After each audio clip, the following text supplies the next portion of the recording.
10-15 বছৰ নলবাৰীৰ জীৱনৰ লগত জড়িত আৰু নলবাৰীত দুবাৰকৈ নিৰ্বাচনত কংগ্ৰেছ দলৰ প্ৰাৰ্থী হিচাপে দিছিলোঁ। জয় হ'ব পৰা নাই যদিও নলবাৰীৰ কংগ্ৰেছ বহুত সংগঠিত।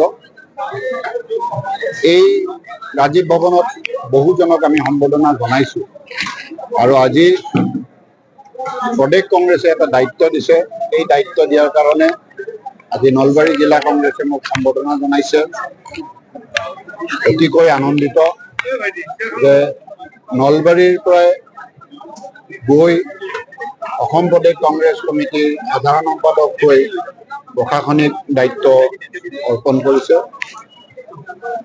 এইখিনিয়ে আশা ৰাখিছোঁ যাতে আগন্তুক দিনত আমাৰ নেতা গৌৰৱ গগৈ ডাঙৰীয়াক মোক যি আশা কৰি এই পদত বহুৱাইছে সেই আশা পূৰ্ণ কৰিব পাৰিম আৰু 2026ত বৰ্তমানৰ দুৰ্নীতিগ্ৰস্ত ভ্ৰষ্টাচাৰ সমাজ বিৰোধী চৰকাৰখনক আঁতৰাই কংগ্ৰেছৰ এখন চৰকাৰ আনিব পাৰিম বুলি আশা